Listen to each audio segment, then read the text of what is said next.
జై శ్రీమన్నారాయణ. చూడండి, సుబ్రహ్మణ్యేశ్వర స్వామి షష్ఠి ఎప్పుడు జరుపుకోవాలి, ఎలా చేయాలి, ఎలా నిష్టగా దీపారాధన చేయాలి, మనము ఇంట్లో అయితే ఎలా పూజ చేయాలి, బయటికి వెళ్తే ఎలా చేయాలి, ఉపవాసం ఎలా చేయాలి, ఇవన్నీ కూడా మనం ఇక్కడ తెలుసుకుందాము.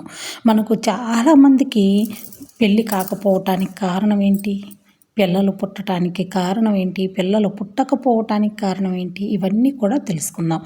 ఏంటి అంటే నాగదోషం. ఎవరి దగ్గరకన్నా వెళ్ళండి, ఏ పురోహితుడి దగ్గరకన్నా వెళ్ళండి, మీకు నాగదోషం ఉందండి, మీకు పిల్లలు కలగట్లేదు, మీకు అక్కడ పరిహారం అయితే చేసుకోండి, మీకు పిల్లలు కలుగుతారు. లేదు, మీకు పెళ్ళికి ఆటంకాలు కలుగుతున్నాయా, నాగదోషం ఉంది, మీకు నాగషష్ఠి రోజున మీరు ఇలా పూజ చేస్తే మాత్రం మీకు పిల్లలు పెళ్ళిళ్ళు అవుతాయండి అని చెప్పి చెప్తూ ఉంటారు పెద్దలకి. ఒక కొడుక్కి పిల్లలు లేరు, ఒక కొడుకు పెళ్ళి కావట్లేదు అని చెప్పేసి ఆ తల్లి బాధపడుతూ ఉంటుంది. అలాంటప్పుడు ఏం చేయాలి అని ఆలోచిస్తూ ఉంటారు కదా. ఇప్పుడు ఇవన్నిటికీ కారణం కూడా ఒక శాపం అనేది ఉంటుంది ఆ సుబ్రహ్మణ్యేశ్వర స్వామికి. ఒక రోజున పార్వతీదేవి పరమేశ్వరులు అక్కడ కూర్చొని ఉండగా ఒక హేతు అంటే అఘోరాలని తిరుగుతూ ఉంటారు, మీకు తెలిసే ఉంటుంది కదా. వాళ్ళకి నూలు పోగు అనేది ఒంటి మీద ఉండదు. వాళ్ళు వచ్చి స్వామిని కలవటానికి వస్తారు. వాళ్ళని చూసి ఈ సుబ్రహ్మణ్యేశ్వర స్వామి నవ్వుతారట. ఆ నవ్వినప్పుడు ఆ అఘోరాలు శాపం పెడతారట. మీ ఎవరినైతే ఏదైతే చూసి మీరు నవ్వారో వాటి వల్ల మీకు చాలా శాపాలు ఉంటాయి నీకు అని చెప్పేసి పెడతారట. అనగానే ఈ సుబ్రహ్మణ్యేశ్వర స్వామి భయపడి ఇక వెళ్ళి అమ్మా నాన్న కాళ్ళు పట్టుకొని స్వామి దానికి పరిష్కారం చూపమని అడుగుతారట. అడగగానే ఆ సుబ్రహ్మణ్యేశ్వర స్వామికి పార్వతీదేవి వరమిస్తుందట.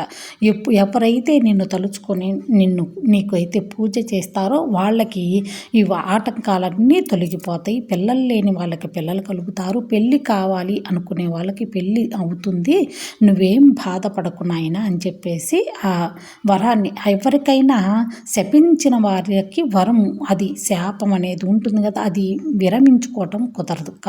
కాబట్టి దానికి విరుగుడు అనేది ఏదో చిన్న ఉపాయం అనేది చెప్తారట. అలాగే ఈ సుబ్రహ్మణ్యేశ్వర స్వామికి పూజ ఎవరైతే చేస్తారో మనం ఇంట్లో కానీ బయట కానీ వాళ్ళకి ఖచ్చితంగా పిల్లలు లేని వాళ్ళకైతే పిల్లలు కలుగుతారు, పెళ్ళి కావాల్సిన వాళ్ళకైతే పెళ్ళి అవుతుంది.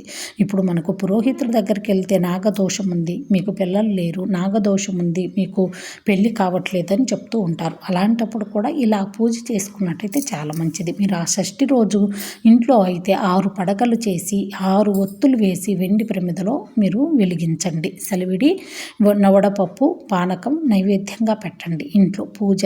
మీరు బయటికి వెళ్ళాలి, గుడికి వెళ్ళాలి అనుకున్న వాళ్ళు జంట నాగులకి మీరు అభిషేకం అయితే చేసుకోండి. జంట నాగులకి పాలు తీసుకెళ్ళి అభిషేకం చేయండి. లేదా ఎర్రటి పళ్ళు ఉంటాయి కదా, దానిమ్మ గింజల పళ్ళ రసం కానీ చెర్రీస్ పళ్ళ రసంతో కానీ అభిషేకం అయితే చేయించుకోండి. మీకు పళ్ళ రసం తీసుకొని వెళ్ళి మీరు తీసుకొని ఆ సుబ్రహ్మణ్యేశ్వర స్వామికి మీరు పోయండి. పోసి ఆ రోజంతా ఉపవాసం ఉండండి. ఏమి తినకుండా ఉదయం నుంచి సాయంత్రం వరకు ఏమి తినకుండా పాలు లేదా పళ్ళు తీసుకొని అంత ఉండలేని వాళ్ళు తెల్లారి మీరు పాలు పోసొచ్చి మళ్ళీ శనివారం రోజు పాలు పోసొచ్చి ఆ తర్వాత మళ్ళీ అక్కడ మహానైవేద్యం పెట్టేసి ఆ శివయ్య తండ్రికి ఇంట్లోనైనా లేదంటే ఆ గుళ్ళోకి వెళ్ళి పాలు పోసొచ్చి మీరు తినచ్చు.